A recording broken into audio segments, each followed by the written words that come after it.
to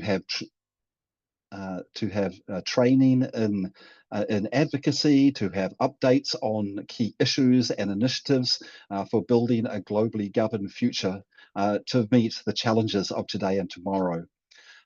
So this session is on new solutions to uphold the rule of law and human rights amid global threats. My name's Alyn Ware. I'm the Program Director for World Federalist Movement Institute for Global Policy, and we're a coalition of organizations from around the world that are working on global governance with a vision of world federalism.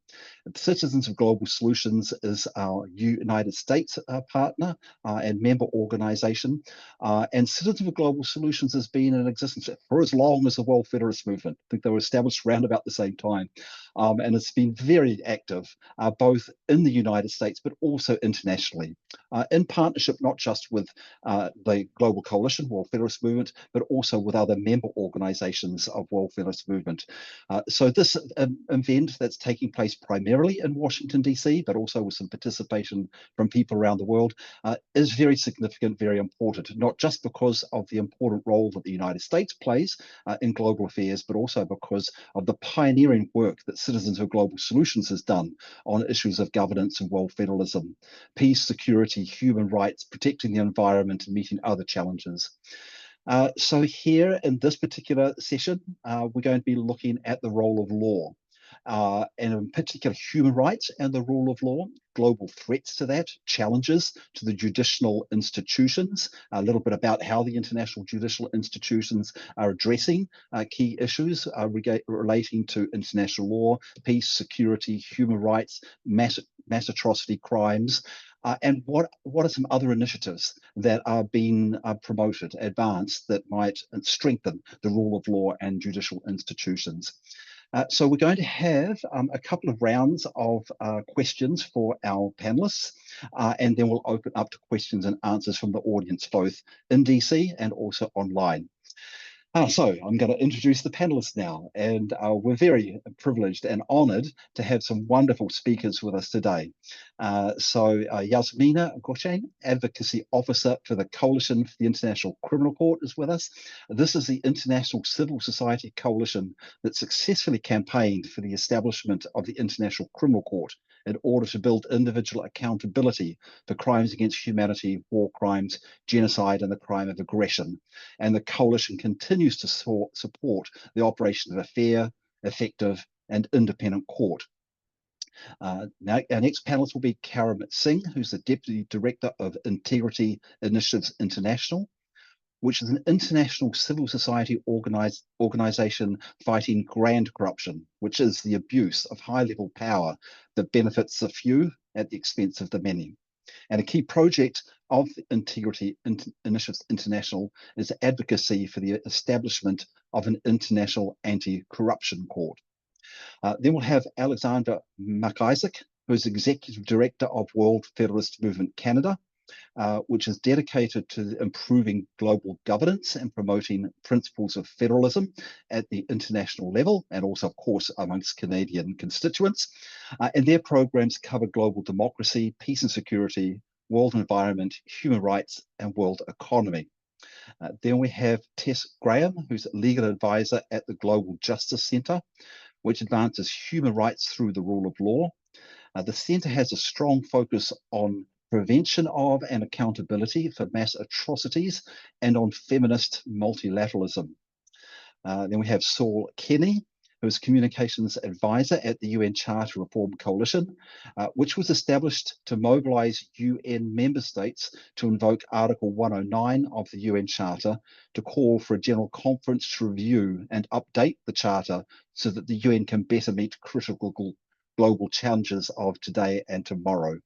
And then finally, we have Dan Perrell, who's representative to the United Nations for the Baha'i International Community, which has taken a lead role in the International Coalition for the UN We Need and in facilitating dialogue between governments, civil society, and other stakeholders in the UN Summit of the Future and other UN processes. So these are the people we have with us, and we're going to start off with a first round of questions. And the first question I have for our panelists is what is the key initiative or campaign of your organization, and why is this important? And I'll start with Yasmina. Thanks so much, Alyn. Good afternoon, good evening, colleagues. It's great to see everyone and glad to be a very good company here on this important panel. Thanks a lot to CGS for convening us here today. So as Alyn said, my name is Yasmina. I'm an advocacy officer with the Coalition for the International Criminal Court, which is celebrating its 30th anniversary this year. The CICC was created back in 1995 to support the creation of an international criminal court and has only grown since then. We're a global network of civil society organizations working in partnership to advance accountability and justice at the ICC and within the Rome Statute system. We operate in 150 different countries. We have members all around the globe, including all of the ICC situation countries.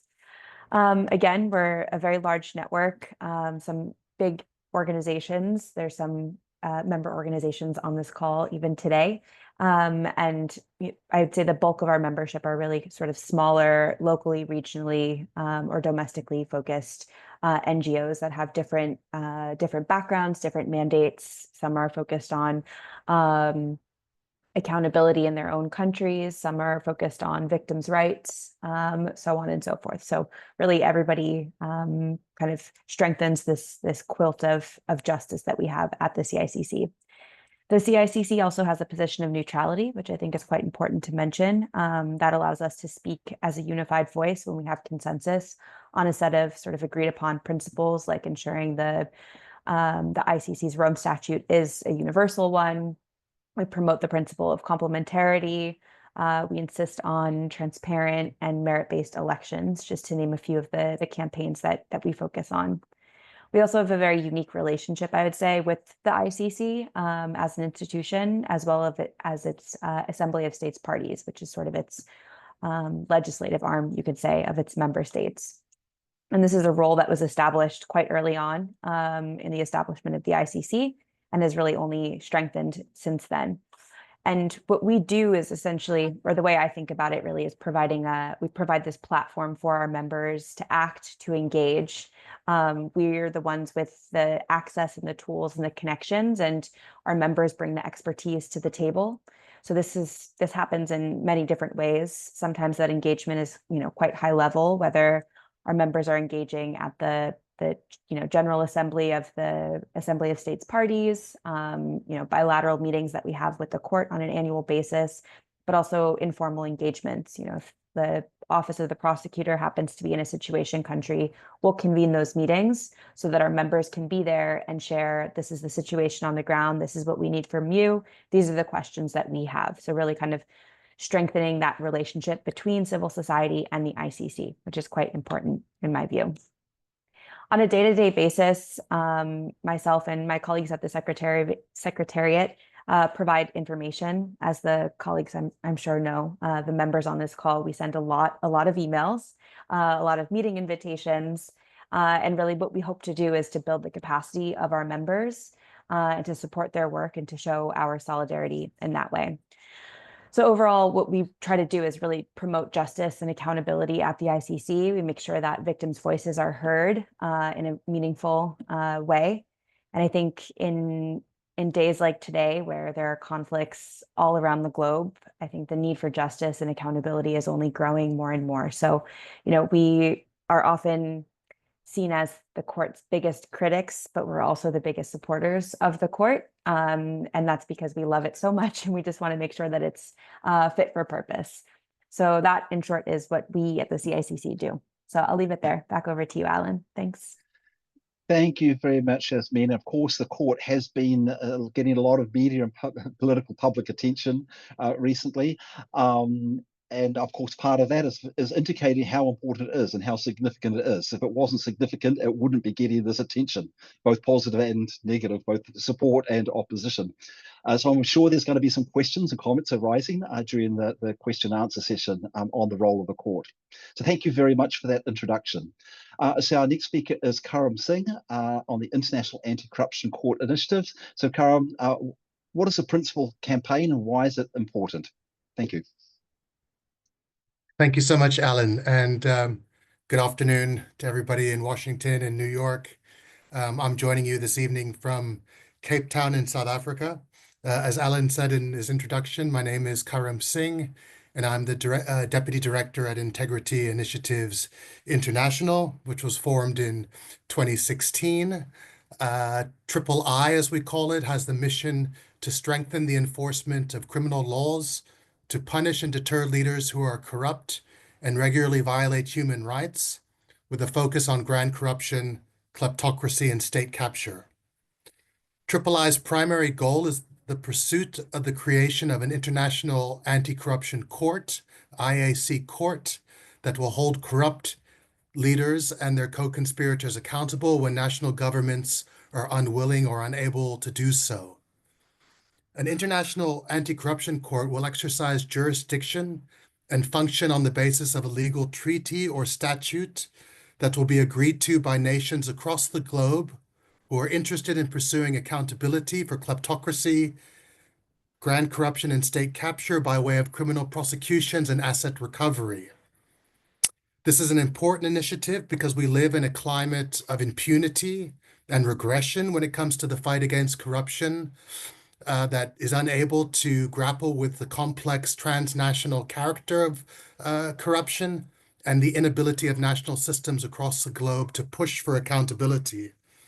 I've witnessed this firsthand in terms of the state capture project in South Africa and had a front seat in terms of engagements that sought to mobilize civil society to halt a slide into kleptocracy. After a successful commission of inquiry that provided a historical record, a transparent testament, despite some asset recovery, we've seen few prosecutions of culprits and the masterminds of state capture. Impunity thrives. The IAC court will provide a forum where challenging cases from unwilling or unable countries can be brought. The court will use the law of civil forfeiture to go after assets and a growing body of international law dealing with corruption in terms of criminal prosecutions. The criminal law is organized around the UN Convention Against Corruption, which criminalizes bribery, embezzlement, money laundering, illicit enrichment, the obstruction of justice, and other related offenses. The court will work on a broad principle of standing. It'll exercise jurisdiction over a broad set of actors, including private sector enablers and corporations, and the court will seek to operate on a growing human rights best practice discourse of repatriation of stolen assets and a victim-centered approach to understanding the consequences of grand corruption to sustainable development and the achievement of human rights. Alyn, I think I better wind down, otherwise I could just go on. But let me just note in closing on this opening statement that the problem of grand corruption is not one in terms of the lack of a legal framework. It's a challenge around the enforcement behind that legal framework that in the current context creates global impunity for grand corruption. Thank you. Karam, thank you so much. And I think part of what you indicated in your opening comments was that corruption is not just a crime in itself and having impact on economic issues and economic justice. It impacts so many other areas of society negatively. Implementation of policies to protect the climate or environment, peace and conflict resolution, democracy, all of those are negatively impacted by corruption. So these efforts to deal with corruption, as they become more successful, will have positive results and implications for all these other issues. So thank you so much for indicating that. I think that's something people are becoming more aware of, in the various fields that they're working, how important this issue of anti-corruption is. So our next speaker, Alex, is speaking in person from DC, and is going to be speaking about, I believe, the initiative, the ICJ advisory opinion on the legal limits to the veto, the Security Council veto. So Alex, tell us a little bit about what is this initiative and why it is important.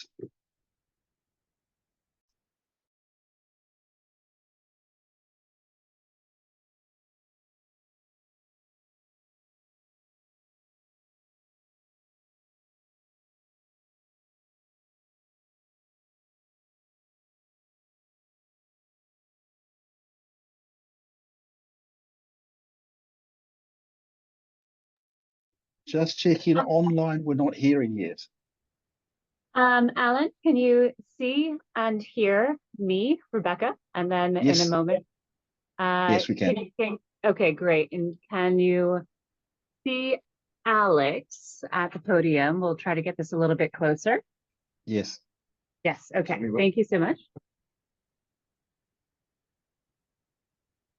A little bit that way. A little bit closer. And there you go. Get your perfect lighting. I think no, it should pick up. All right. Thank you so much for our technical break. And I'll give the floor to Alex. Hi, thanks so much. Very happy to be here, of course, Washington, D.C. For WFM Canada, among our many projects and proposals, mainly now that we've had, of course, a new election in Canada, we have a new parliament, and with that came a new appointment of a new Minister of Foreign Affairs, Anita Anand. And this is something that we started a bit under the previous government with Minister Joly. We've been trying to kind of get them to push the United Nations General Assembly to seek an advisory opinion on the legality of the veto when it comes to instances of genocide, crimes against humanity, and war crimes. So this, of course, is it's a very hot topic right now. There's, of course, the Ukraine-Russia war. There is the Israel-Palestine conflict as well. And of course, the use of the veto has been criticized by CGS, WFM Canada, and other like-minded organizations for a long time. This dates back, well beyond even Rwanda or the apartheid era. So there are a variety of initiatives that seek a voluntary veto restraint that would be in that way embedded in soft law. But only really France and the UK have joined these types of initiatives. And the United States, although at the first formal debate on the veto at the United Nations General Assembly in April 2023, did make some comments about the implications of using the veto and urging states or permanent members to refrain from using the veto. The United States, and of course, I'm speaking as a Canadian to a bunch of Americans here. I'm sorry, but the United States has used the veto more than any other country in its history, and over 83 times since 1970, which really doesn't lend a lot of credibility to that urge to other and us as CGS, WFM Canada, and other like-minded organizations within WFM-IGP, we, of course, are a bit more critical of soft law and the efficiency of soft law, and we try to go for more hard law. And there are ways to actually change our perception of how the veto can be used and to actually stop the veto from taking place. So the use of the veto, first off, also diminishes public trust, not only the United Nations, but by extension, also international law, in addition to, of course, stopping us from preventing all these atrocities. I believe Layla Sadat earlier mentioned cascading atrocities that come from crimes against humanity. And we do have a supporting advisor to WFM Canada on our proposal, Jennifer Trahan, and she has laid out 3 very compelling arguments that we find for us to seek an advisory opinion to the ICJ that would maybe limit the power of the veto in these instances. So the first one is that the veto power is, of course, set in the UN Charter, but that is subordinate to just tokens or peremptory norms, which are, of course, the highest level of international law and include the prevention of genocide, crimes against humanity, and war crimes. The second argument is that Article 24.2, even within the UN Charter, imposes obligations on the Security Council to act in accordance with the UN's purposes and principles, and of course to act in good faith to achieve the UN's purposes. The last argument is that, of course, there are legal obligations under certain treaties that are relevant to states that are parties to them. So this would be, for example, the obligation to prevent genocide in Article 1 of the Genocide Convention. There are many other arguments, of course, that could be made, but just seeking an advisory opinion to the ICJ, that is a tool that exists already. So it's not something we're really reinventing. The UNGA is empowered to seek an advisory opinion, and we know that CGS and we urge other partners to also support our initiatives and reach out to their own national representatives on that. Thank you. Thank you very much, Alex. And as we see, the ICJ advisory opinion process for the International Court of Justice has been used more and more with a range of different types of cases. You know, climate is in the court at the moment, and there are other ones. So this is definitely not abnormal or out of line to seek that type of opinion and to ensure and to see how that can assist in the political process also. So thank you very much for that. Really interesting. Okay, we're now moving on to Tess Graham and looking at Crimes Against Humanity Treaty and Gender Justice. Tess, talk about your campaign and why it is important. Yes, thank you so much for having me. This is a wonderful discussion of a lot of exciting ideas. So as you probably heard from Layla earlier, we are in the process now at the UN of the negotiations finally moving forward on a Crimes Against Humanity treaty. You may have heard about this in varying degrees, but we always get asked, why do we need a Crimes Against Humanity treaty, given that we have, as Yasmina outlined, the Rome Statute, which creates the ICC and generates or establishes a process for, establishes a process for individual criminal responsibility to be brought for perpetrators of crimes against humanity, as well as war crimes and the crime of genocide and the crime of oppression. So the reason that we also need a Crimes Against Humanity treaty is that at this point, we have a standalone treaty for genocide, criminalizing genocide. We have standalone treaties, the Geneva Conventions, for criminalizing war crimes. These treaties establish the state responsibilities to prevent and punish crime, their respective crimes, genocide and war crimes. However, there is no such treaty at this point on state responsibility to prevent and punish crimes against humanity. There's no horizontal treaty that establishes that states need to keep these things from happening in their own territory, need to refrain from assisting others in committing crimes against humanity, and need to provide reparations and justice for the victims of crimes against humanity. Another reason that we need this court is, yeah, I apologize, there's some background noise in my audio. Another reason that we need this treaty is to allow across the board understanding by all states of the customary international law obligations to prevent, punish, and create accountability for crimes against humanity, which are crimes under customary international law, but there's no clear articulated understanding of what that means across all states. We can also note that the Rome Statute does not enjoy universal membership, meaning that many states simply don't have any obligations under treaty to prevent and punish these crimes, or for and there can be gaps in the jurisdiction. So I also want to note that, you know, these can seem like theoretical reasons that we need this treaty. There's also a very specific practical impact for victims, which is that they have the opportunity, or would have the opportunity through this treaty, to advance justice at their national level.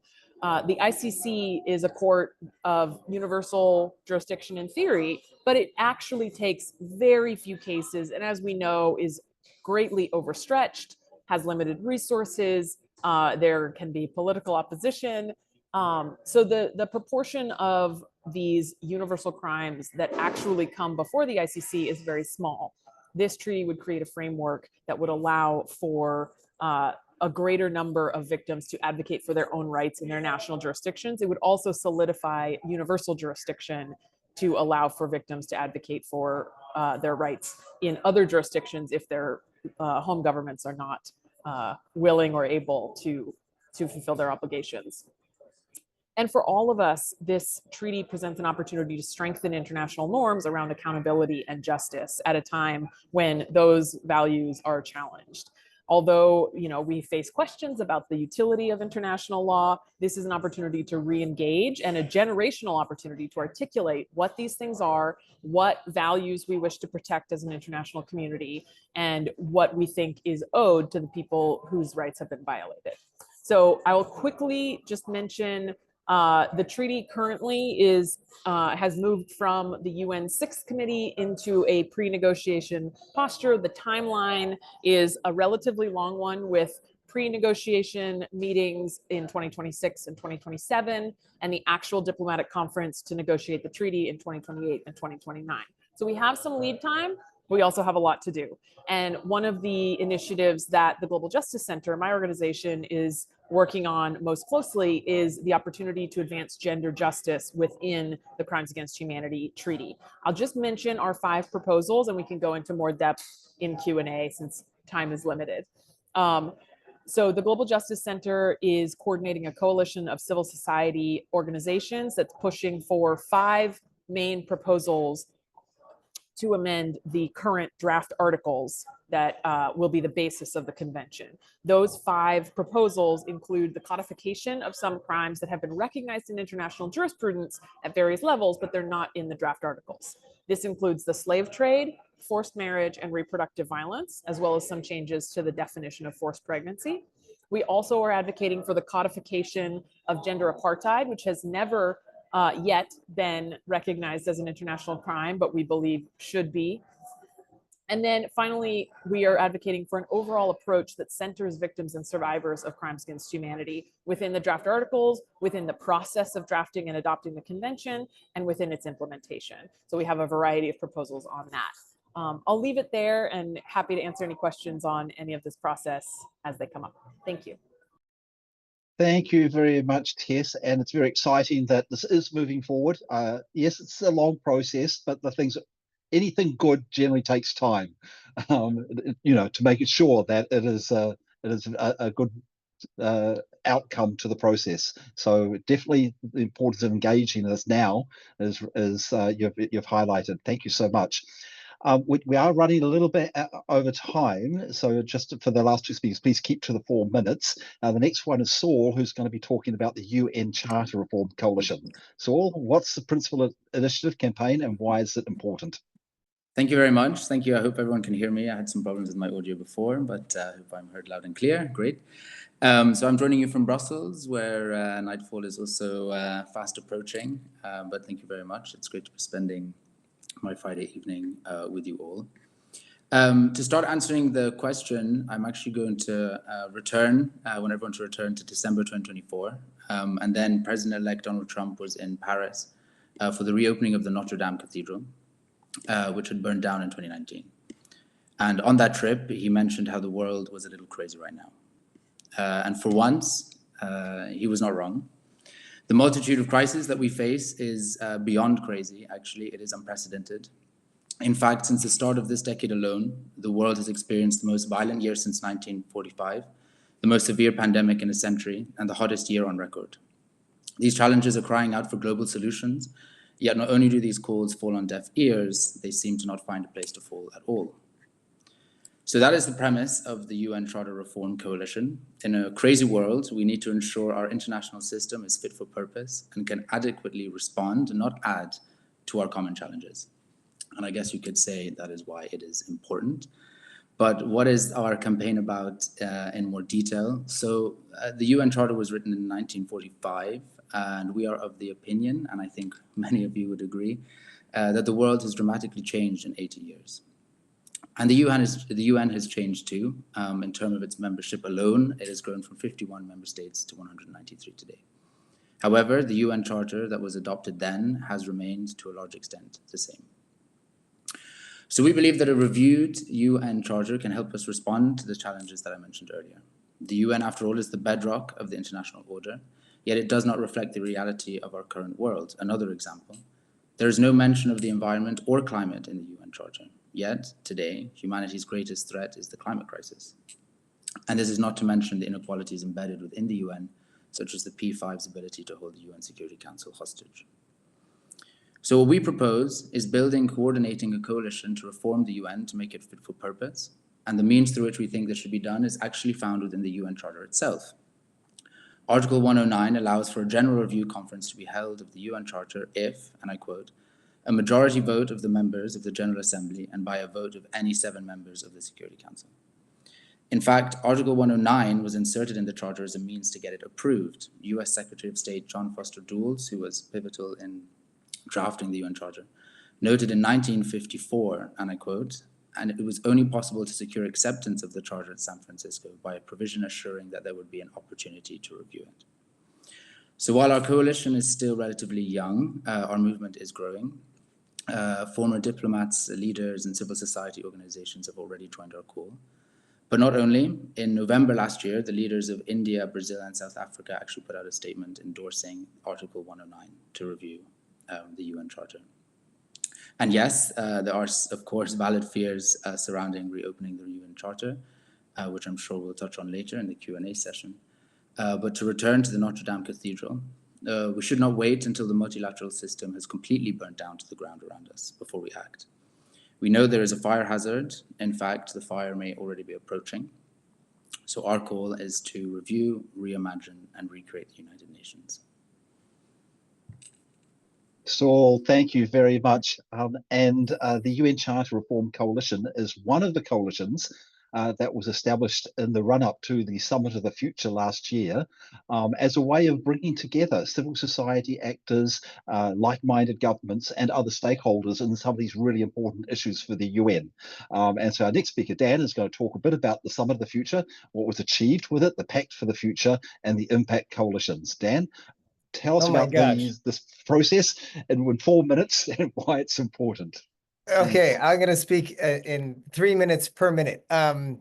So I've always have a little bit of an identity crisis in these spaces because, as you'll see, I'm here Baha'i representative to the UN, but I'm asked to speak for the Coalition for the UN We Need, and also about the Summit of the Future and the Pact for the Future. Like, there's just too many things. So my apologies right up front. So I will do my best to be brief. So let's speak from a little bit first from the Baha'i perspective, which is that it is a worldwide religion believing in the oneness of humanity and all of these other onenesses. It's great. And the reason that I start with that is that the challenge for today is figuring out how to organize ourselves as one species on one planet. So naturally, we have been involved with the United Nations since it was the League of Nations before it. And we will be engaged until we have figured this thing out. But we are engaged in it because we believe in the power, the capacity of the human spirit to endure, and that we have no other choice, essentially. And in this way, we, the few Baha'is who represent this faith at the UN, are trying to contribute to any initiative taken up by civil society that will set us on this path towards recognizing the oneness of the human species, the human family, and in fact, all life on this planet.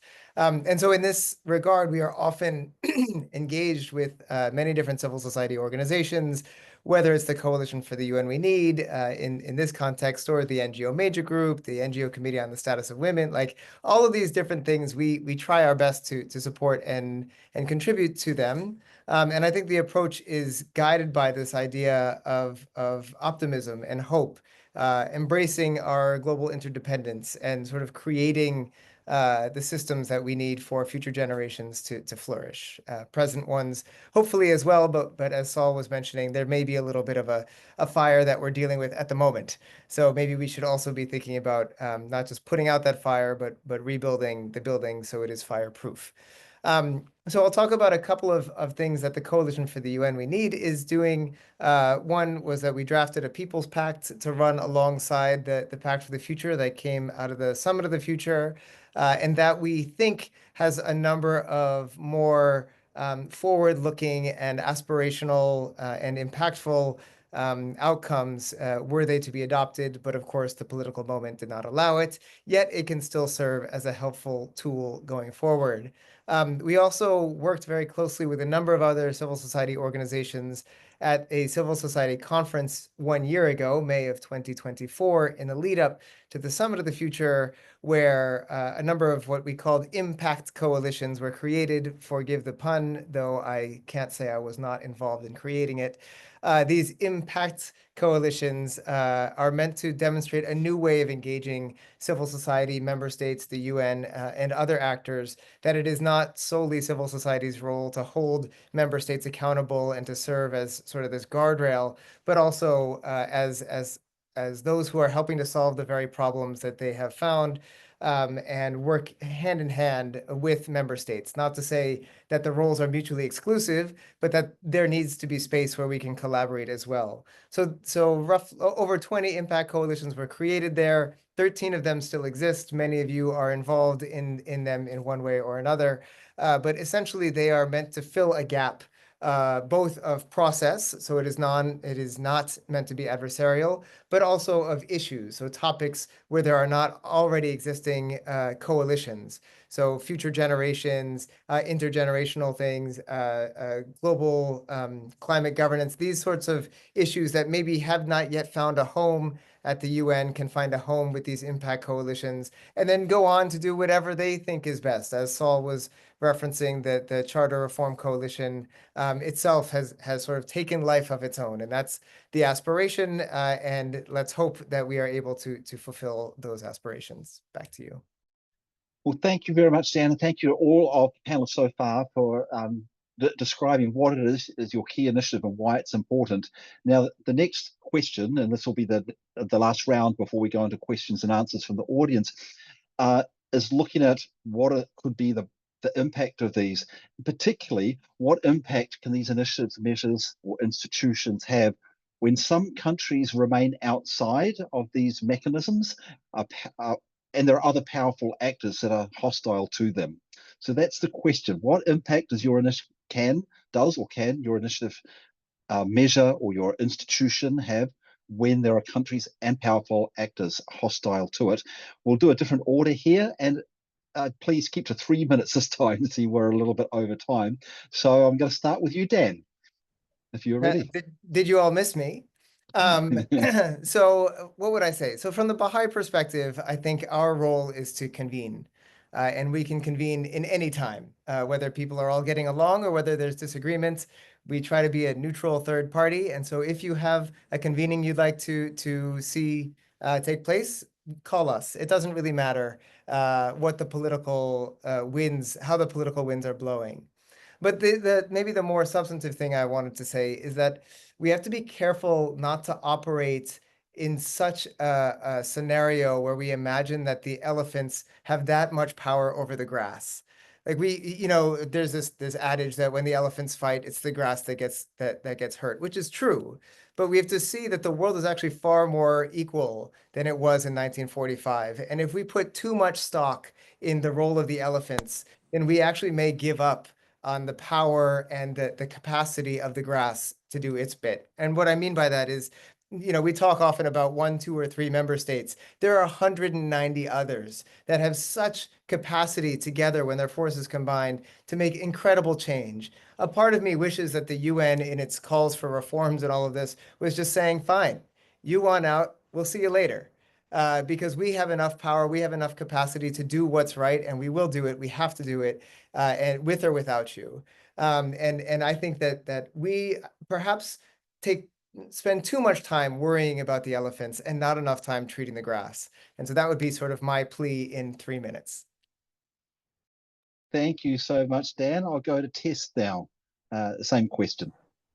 Fantastic. Thank you so much. And I think Dan's comments feed beautifully into my perspective, which is that on the specific issue of crimes against humanity and this treaty negotiation process, we do have a process in which there is no veto. So especially now, and I won't go into the procedural details, but there is no veto of any individual state in this process, which means that there is a vast opportunity for states that don't have the usual sort of powerful forces on their side to step up and take leadership and ownership of this process. And that is exactly what we have seen. So we've seen Mexico and the Gambia in particular take total ownership or really take leadership of this initiative.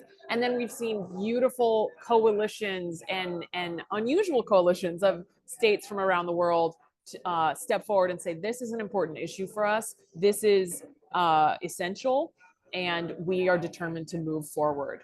And I will also say that precisely because there are some very powerful forces that are arrayed against either the existence of a crimes against humanity treaty at all or a strong crimes against humanity treaty, we therefore see that powerful coalitions are forged and determined to carry this initiative forward. And we can actually see that that is an empowering exercise in itself. So just as the CICC was forged through the challenging but ultimately successful negotiations for the Rome Statute, we have an opportunity in the 21st century to have a similar, rich and vibrant conversation among states and civil society to advance justice for crimes against humanity. So this is, I think, a really excellent opportunity to counter some of the powerful forces that are arrayed against justice.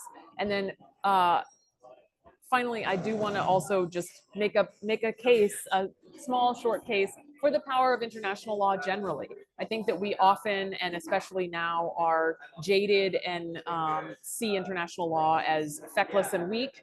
But you can see even in the breach, the power of international law, because everyone who is violating international law wants to articulate and claim that they are following it. It's very rare for people and states to simply deny the existence or the relevance of international law. And we can see in those claims of compliance with the law, we can see its power. So it's our job to make sure that that law reflects the values of the 21st century, reflects the learning that we have done in the past decades, and makes strides forward into a convention and an international system that's fit for the 21st century.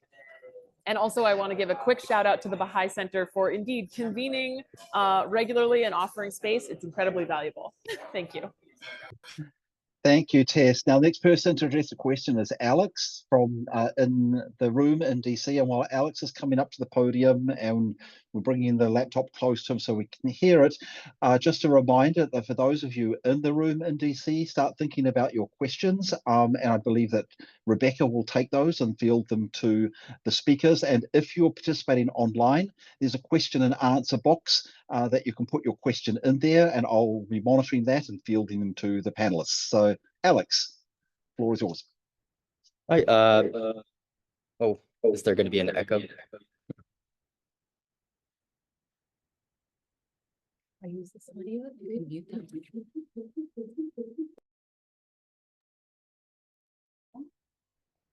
Can you hear you?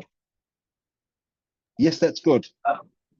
Yeah, so I tend to see the political spectrum as kind of a pendulum. So, of course, we're seeing a lot of opposition nowadays, but we're also seeing a lot of support. And a lot of this opposition that we're seeing, especially with the rise of national populism around the world, I believe is also very reactive to the current level of globalization that we see today.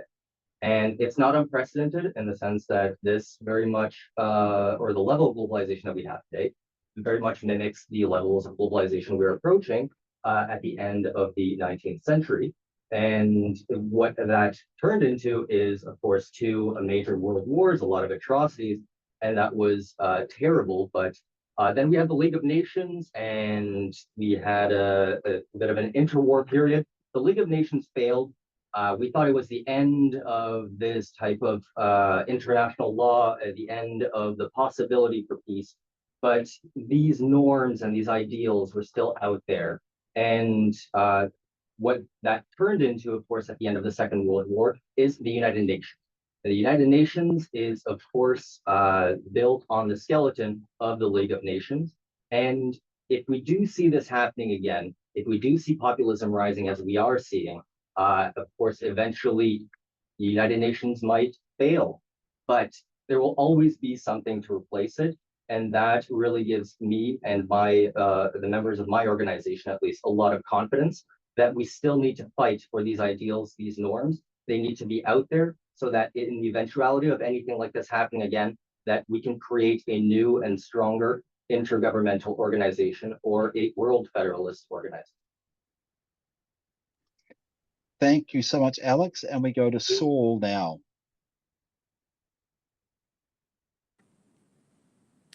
Hello once again. I hope my audio is still working. Yes, we can hear you. Okay, great. So, I mean, the UN Charter Reform Coalition is about just that. It's about building a coalition. And this includes civil society organizations, but also member states. And we actually really require a coalition to get anything done because we need 2/3 of the UN General Assembly need to vote to allow for a review conference to take place under Article 109. So in the first instance, the aim is to build a coalition of like-minded countries, and this will likely originate amongst a constituency who have the most to gain. So we'll continue our engagement with countries such as Brazil, India, and South Africa and expand on it. And there is power in that group already. I mean, we've already witnessed an increasing shift to the global south in recent years. But there is hope that there would be buy-in beyond just the global south. So, you know, in theory, all 193 member states of the UN are committed in one shape or another to UN reform as they are signatories to the Pact for the Future. So by building this wide coalition, and when a majority of countries support the idea is that the political cost of blockage by a handful of perhaps hostile or powerful states becomes higher. So in answering the question, we can say, for the sake of argument, that the hostile or powerful actors are most likely the P5, as they may feel like they have the most to lose with the Charter review. But we should flip that argument around, and that's what we're trying to do. The powerful and perhaps hostile countries actually have a lot to gain if we present the Article 109 conference as a way to ensure everyone can buy into the same system, and one which the powerful countries can contribute to shaping. Otherwise, these powerful countries risk losing their relative positions of power and falling outside of the system, because there is a real risk that those countries who may support reform, if there is frustrations around that, they may set up new multilateral systems. And you could argue that this is in some shape taking place already. So presenting our argument as such is vital, because these powerful countries, again, if we're saying that they're the P5, do still hold a lot of sway in the future outcome of the conference, should it take place. Because any reform to the UN Charter would require support from, again, 2/3 of the General Assembly, but also all members of the P5. So how we frame our coalition is important to make sure we really bring powerful and maybe hostile countries on board from the offset. So kind of to summarize, I mean, powerful and hostile countries, once the coalition is broad enough, must weigh the cost of being in the minority and the cost of blockage. They risk, should they not allow for the conference to take place, they risk the abandonment of a system in which they have a lot to gain should they continue to participate in. Or they can continue and continue the fragmentation of the world order, where we will be increasingly siloed into new configurations. So this is the argument that has to be made to any hostile and powerful actor, that it is better to catch the winds while they're still somewhat in your favor. Thank you so much, Saul. So we have two more to go, Karim and Yasmina. And just a reminder, the question is, what impact does or can your initiative or measure have when some countries remain outside and powerful actors may be hostile to it? So go to Saul now. I think you want to come to me, maybe, Alyn. I think we just had Saul. I'm sorry, Karim. Sorry, Yeah. we just had Saul. We'll take Karim. No Apologies. problem. Not a problem. Let me just say that it's a great honor to be on this panel and to hear about all these wonderful initiatives. I think there is incredible alignment across a lot of what we're saying and our vision of what a new democratic order could look like. In terms of the establishment of the International Anti-Corruption Court, it would have to flow from signatories to a global treaty, convention, or statute. And the goal would be to attract as many states as possible to sign that treaty, but it would not necessarily have to be ratified by all countries, particularly those countries where there are oligarchs or kleptocrats, in order for the court to be effective. The transnational nature of grand corruption is such that the court would have jurisdiction to prosecute nations or member states and foreign nationals who commit all or part of a crime within a territory of a member state. An IEC court could therefore be effective if initially established by a relatively small number of founding member states, so long as they include some key financial centers and other jurisdictions where kleptocrats have laundered illicit assets and proceeds of crime. So long as a few major international financial centers are members of the court, it will have the ability to disrupt grand corruption networks and pursue important cases. Let me just note that the IEC court is not pitched as some kind of panacea to the issue of grand corruption, but has to be seen rather as an additional enforcement tool and forum to push for accountability that it can impact towards promoting more virtuous political cycles. Gosh, there's a lot more I can say, Alyn, but I can see time's running against us, so I better take a break there. Thank you so much, Karim. And now we go to Yasmina for the final comments on this question. Yasmina? Thanks so much. I think I'm going to be end this conversation with a bit of optimism here. I think we have a lot to be optimistic about. You know, I think thinking of the numbers of states who are not part of the ICC, that number is shrinking. Right now, there's 125 states who are party to the Rome Statute, which is just shy of 2/3 of the UN membership. And there's always going to be threats. I mean, now one state is working to withdraw themselves from the Rome Statute, but we've been here before. We'll get through it again. And I think that's why it's so important to have this sort of strong system around an institution like the ICC. We have a very strong and robust Rome Statute system where it's not just the institution itself, it's the states that are party to it, it's the civil society organizations that are working in support of it, it's the other international and regional institutions that collaborate with it. I think that's why it's so important. So when there are threats, when there are attacks against the institution itself, it's not standing on its own. You have people who are standing up in support of it. Right now, the US has an executive order out against the ICC. They've sanctioned its officials and really just want to bring it down to its knees. We've also seen over the last few years persistent cyber attacks against the court. Its officials are having their phones tapped. Other governments are issuing arrest warrants against judges because they're unhappy with the decisions. But I think this really underscores the importance of the ICC, why we need an ICC. If it wasn't important, I don't think anybody would be spending the time and resources to do these sorts of things. And at the end of the day, the work persists. You know, civil society, we keep working. The court is still working. You know, there's cases in the courtrooms. The investigators are investigating. The work is continuing. And I think that's really what's important. So I'm going to give us a dash of optimism here. And, you know, these are dark times, but I think really focusing on the progress and the work that's getting done is quite important. Thank you very much, and thank you to all of the panelists for really inspiring initiatives and really excellent explanation of what they are, why they're needed, and of some of the political aspects of how they can be effective, even when there are some that stay outside and there's political forces. I think, you know, what's come from me so far from this is a lot of hope in the general trend towards justice and accountability, even if there's a lot of hiccups along the way. But we now turn into questions from audience. So I'll go first to see if there's any questions from in person. Just check in with Rebecca, or should I go? There is one online that I'll take. Okay, I'll take the one online while you just looking for the questions from the floor. The online question from Susan Lamb is, what was the hope in convening today's panel? What sort of input or assistance do we need from other like-minded experts? Well, thank you so much, Susan, for that. I'll take that one because it was Rebecca and myself with the CGS team pulling together the panel.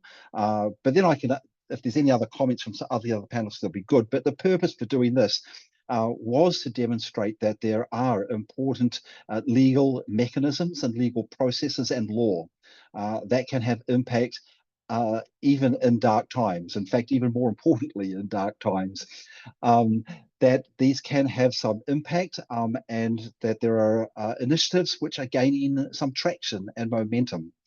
And in that, there's both an educative but also an engaging process. So as well as like informing about these things, yes, there's definitely room for people to get involved. And that's in all different sorts of forms. You know, joining in the thinking, the thought process of how to make these institutions, these mechanisms work. It's really important to have a whole lot of range of ideas, experiences in that. Advocacy is very important. Working on encouraging support for these initiatives, and that support can be from a whole range of sources. That can be from one's national governments, it could be from one's legislators, parliamentarians, also building support from one's civil society communities, helping to educate and engage others in civil society who may not yet understand the relevance and impact and importance of international law, legal processes, and legal institutions. And you can join this either directly through the campaigns that have been mentioned. Most of them have their own campaign web pages, or through Citizens for Global Solutions, because Citizens for Global Solutions is involved in all of these and is assisting with them, and so can help direct you to the right person, the right advocacy approach, appeal letter to support, or whatever that might be that will be suitable to you in joining. So that was a big yes to Susan Lance for the question on the importance of engaging, and for everyone who's been involved in this to not be scared, not be hesitant to contact either Rebecca or myself or one of the others on the panel here to follow up. You don't have to be a lawyer to be involved in international law. International law is there for everybody. It's for justice, accountability, it's for a better world, so it's of relevance to us all. So did any other panelists want to answer that question, the purpose of the panel, and needing assistance from other experts and people? I see Tess did put in for the people online into the chat the link to the Crimes Against Humanity initiative, and we welcome any of the other of the panelists putting in links in the chat. That'll be helpful for the online people, and then Citizens for Global Solutions can make those available to the in-person people later if they're not able to see them on screen. Swing to Rebecca now to see, are there any questions from the audience? Rebecca? Yes, Alyn. I think we have 3 interventions that I've seen from the audience.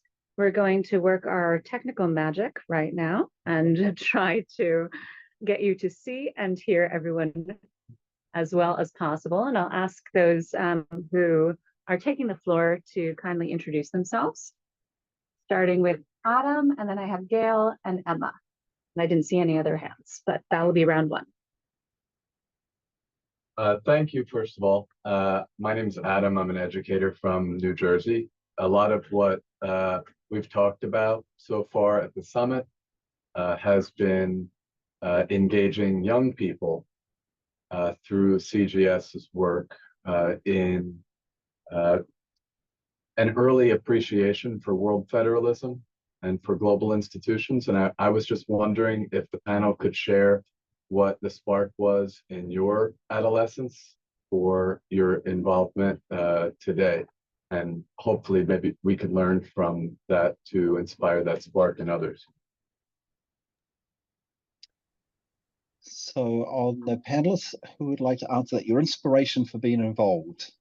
Yasmina, should we start with you? Sure. Thanks so much. I think I was always kind of intrigued with the idea of working in an international field, and then I learned about the ICC and was locked in. I decided this is what I wanted to do. I also spent some time working at the World Federalist Movement, and I think that really opened my eyes to the importance of multilateralism in general. And I think that it's my belief that most people would probably be World Federalists if they knew what World Federalism was. So I think that's why it's important to have initiatives like this, like these meetings with CGS, to really spread information about what world federalism is, what these initiatives are, what people are doing on a day-to-day basis to really advance that idea. So thanks. Thanks, Yasmina. Karam, and please keep about to the brief time that Yasmina used. What inspired you to get involved? Thanks, Alyn. Well, I mean, not directly as a young person, but as a law student in Washington, I became very interested in issues of human rights and decided I wanted to practice as a human rights lawyer. And almost accidentally, I got involved in anti-corruption during my time in South Africa, and quickly was able to draw links between challenges around gross violations of human rights and anti-corruption.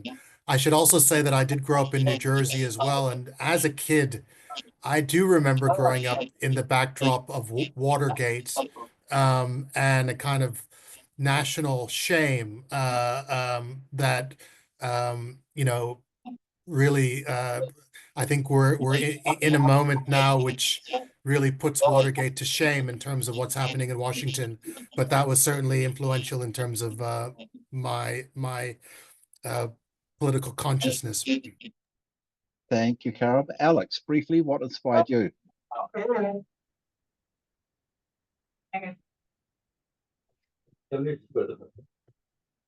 Sure. Okay, can you hear us in the room? Yes. Oh, we can hear online. Okay, so Alex, if you would like to take the podium, I guess that's an easier target spot. I'll just begin for. So ironically, what got me into world federalism and international law in general is Model UN mainly. I was actually born in Canada, but when I was 3, my father was in international development, so my family moved to all India, Bolivia, a bit in Thailand, and he was always there to address, different types of disasters that were happening, or civil war in Nepal as well. We had to leave for that. So I was exposed to a lot of these ideas, and none of my friends were really Canadian. I didn't go to Canadian schools. I went to a couple of French schools, but that's where I developed, I think, my sense of world citizenship.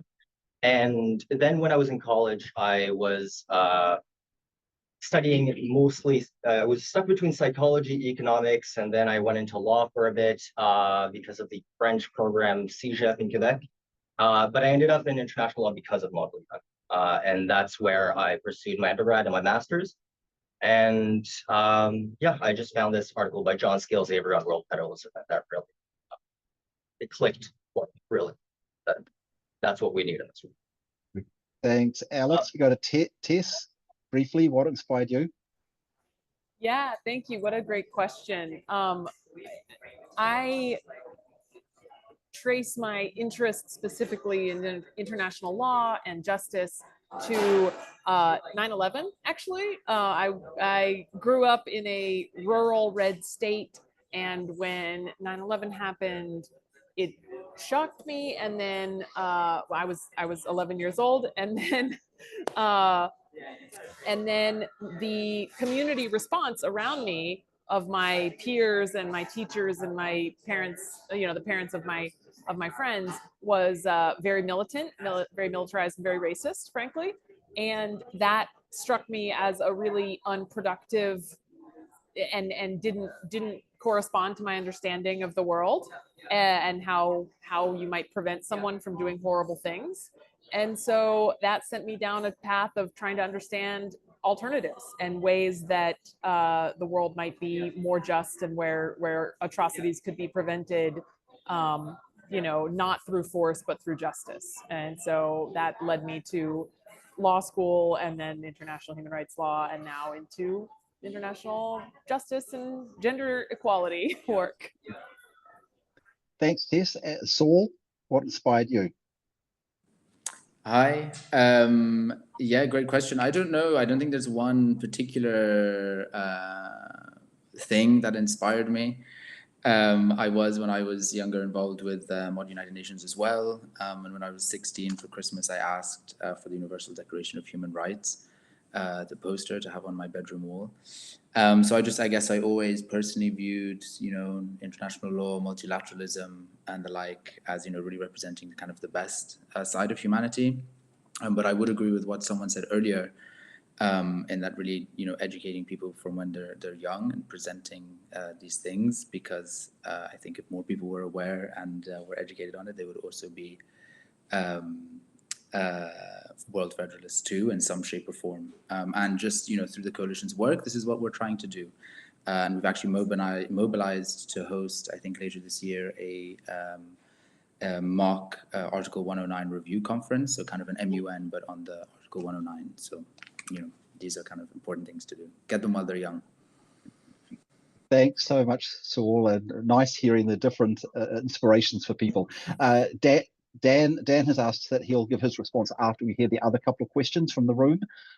So if we can do the remaining questions from the room, Rebecca, and then we'll come back to the panel to respond to all of the questions to get the remaining questions together. I'm Gail Hughes from Minneapolis. I'm wondering what is to prevent the anti-corruption court from itself becoming corrupt. The problem is when you have centralized organizations, they're targets for all the bad guys.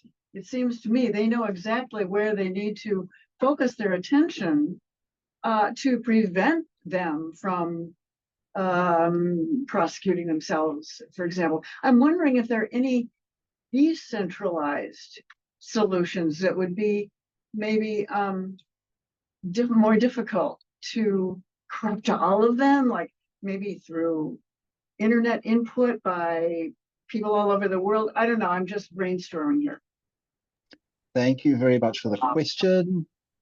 So what's to stop the international institutions, including the proposed International Anti-Corruption Court, but I think it's true of the other international judicial institutions, of becoming corrupt themselves because of political power getting into those courts. And we'll come back to that after we've got any other questions from the floor. Are there any more, Rebecca? Maybe they just stand up and James, you're able to have us. So, we can't quite hear that question. You've come a little bit closer to the microphone. I'm the audition for this, all right? It's okay. Hello, everybody. Thank you so much for a really fantastic panel discussion. And after lunch, I'm amazed I didn't fall asleep. So credit to all of you and a round of applause for our speakers. As the last question from the floor here, I hope I'm not too pessimistic. But here's what I'm thinking to reflect on from all of your brilliant presentation this afternoon, particularly to Saul on the UN reform piece. How do you reform a mammoth as the UN, right? With all the inertia that comes with an organization as the United Nations, that's unable to see its own contradictions. And here I'm thinking about issues of double standards, for instance.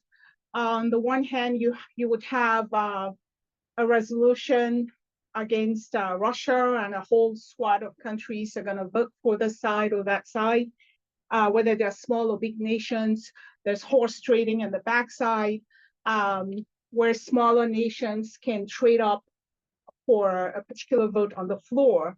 And I'm also thinking here how this will occur moving forward, where we still don't have the same fundamentals going on, right? So if we don't start at the level of our common humanity, in other words, all nations agree that we are, as CGS is trying to do, move towards law, not war, collectively safeguard our entire humanity, where the killing in one part of the world is equally addressed, attended to by all nations, and not just because the squeaky wheel gets the attention. How do we really reform something like this and still not end up where we have started? Thank you. Thank you so much. We do have one more question that's come in online, and that is artificial intelligence and what type of governance might be important for that, and can that be uncovered at UN Charter reform? So there's three questions there. We'll go back to the panelists, and you can choose which one you might like to address, and please do it within 1 to 2 minutes because we're already at time. So here we'll go to Dan first. So thanks so much for these excellent questions. First, what drew me to this space was just international travel. I lived in the Marshall Islands for 3 months when I was at university, and just realized how interconnected and interdependent we all are. And from there, I learned a little bit more about the faith, the Baha'i faith, and here I am many years later. So university is the time to catch people, keep up that good work. Those who work with students are doing God's work, quite literally. On this issue of process and corruption, I actually think that there's something to all of this, which is this notion that everything I need to know I learned in kindergarten. Essentially at the beginning of every class, every year, you make a set of rules and you agree on those rules. Now they look the same every year. My 2 elementary school daughters will tell me it's the same rules every year, but it's the process of agreeing on those rules that becomes the covenant. So the process of creating an anti-corruption court, the process of actually reforming the United Nations, that 109 process itself is what creates the covenant. It's 80 years since we've done this. And so those people who made the covenant 80 years ago aren't around anymore. There's no more accountability and there's no more commitment. And I think that the process itself is what allows an anti-corruption court to not itself become corrupt. It allows a new United Nation to itself become a functioning institution. Again, I'm less attached to the institutions itself and much more to how we collectively are able to create them, because everything I need to know I learned in kindergarten. Thanks, Anna. That's true to my heart, because I started my career as a kindergarten teacher before moving into international law. So I resonate with that a lot. I go to Saul. Quick comments, reflections on any of those questions. Yes, thank you very much. Thanks for the questions. I just jotted some things down. I think two were somewhat maybe aimed at the coalition, so I'll try to answer them. But I think one was about how to ensure the process is democratic. And I mean, I guess our aim is, what we're trying to do is trying to make it as democratic, as transparent as possible. But the process, the Article 109 is democratic per se, because you have to have a broad enough coalition to first have the review conference, and then a broad enough coalition for it to pass. So by definition, it should be democratic and it should be transparent.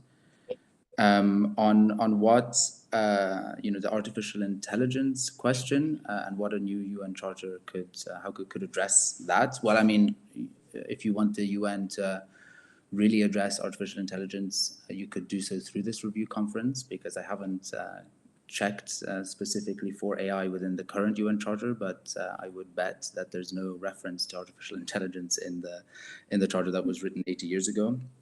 But I do just want to underline as well that in the coalition, we're not necessarily advocating for specific reforms. So we're not saying we need to address artificial intelligence or envisioning other reforms. It's more about the process. But yes, that process is about improving the UN, but not necessarily in the specifics and how we can address specific topics like artificial intelligence. Thanks. So we probably need to go to the next. Yes, unless you. Fair enough. Yeah, because we're already over time. So go to Tess. Okay, I'll keep mine very brief, which is just to say that on the question of AI and its place in all of this this process and these unfolding new rules, I think that the Crimes Against Humanity initiative the name of it is important. These are crimes against humanity, and remembering that the law should center and serve humanity is key for all of these institutions and all law. I would also just say I think the rumors of actual artificial intelligence are greatly exaggerated. So let's keep our eye on the ball and outside of hype space. Thank you so much. Thank you. Alex, are you going to give a couple of comments and reflection? And there's unmute. Yeah. Yes, that's good. Unmute. Video. Oops. Okay. Yeah. I'm going to respond to the institutional inertia because I think that's the most relevant to my organization. But I do agree that institutional inertia is very demoralizing in a lot of senses. We do feel like sometimes, we can't really, we push forward, it pushes back, and we feel like we haven't made any progress. And it's sort of like this pressure cooker sometimes, which is dangerous, and it might lead to, eventually the UN failing. But sometimes, there's little pressure that's released, and we do see new initiatives come out. And that's happened consistently since the inception of the United Nations. So it's not really preventing progress. We also see other organizations come out to bypass this institutional inertia and those mechanisms within the UN. There are two things that really reassure me, however, and these things cannot really be stopped, is that communication and transportation technologies that have led to this level of globalization keep progressing. We can't forget how the wheel works, really. Well, to some degree we can, but the basis is there. And what this globalization has lent us is new ideas, new norms. And these, despite the UN not necessarily reflecting them, they do keep moving forward. And that gives me hope. Thanks, Alex. I go to Karen. Thank you. To very briefly, I think the question was somewhat along the lines of who watches the watchers, who guards the guardians. So in the creation of any new institution, safeguards have to be put in place to ensure its independence. There has to be independent oversight. There has to be regular audits and monitoring of the functioning of the court. And critically, in terms of anti-corruption, there has to be whistleblower protections built into the institutional design of the court, because that's really where some of the big vulnerabilities happen in terms of the fight against corruption, the threats and intimidation that come onto whistleblowers. There'd have to be protections around the appointment of judicial officials, prosecutors, and investigators, and then also special protections around how those people would be dismissed in cases of misconduct, in broad strokes. Thanks. Thank you. And finally, Yasmina. Thanks so much. I think actually I might just leave it there. I don't think any of the questions were directed too much to me, and I know we're already over time. So I think I'll hand the floor back to you. Thanks. Well, thank you very much. This has been incredible, really wonderful, inspiring comments, reflections, probing questions. I thank all of the panelists here. I also thank all of you in the room for engaging after lunch. I'm sorry that we've taken a little bit of overtime into your coffee break. I hope that it was been worth it, and that you've enjoyed and appreciated and valued the discussions that we had today. Just a reminder before you go that that Citizens for Global Solutions, which has pulled together this panel and also the summit, is taking a very active role in each of these initiatives. And it's a huge, I would like to thank Citizens for Global Solutions for not only pulling together this panel and the summit itself, but also for your leadership and your support in all of these initiatives that have been spoken today. And for any of you who are members of Citizens for Global Solutions or thinking of becoming members, please keep your membership strong, active. And if you happen to have spare change in your pocket, I know that Citizens of Global Solutions could always value some of that financial support. It's hard to keep, the staff and office and things like that going, and Citizens for Global Solutions is doing a fantastic job. So a thanks from me to everyone on the panel, Citizens for Global Solutions, and to all of you, and all the best for the rest of your summit. And thank you. Can we get a round of applause from the room for our wonderful panelists and Alyn, our wonderful moderator. Thank you for being with us today.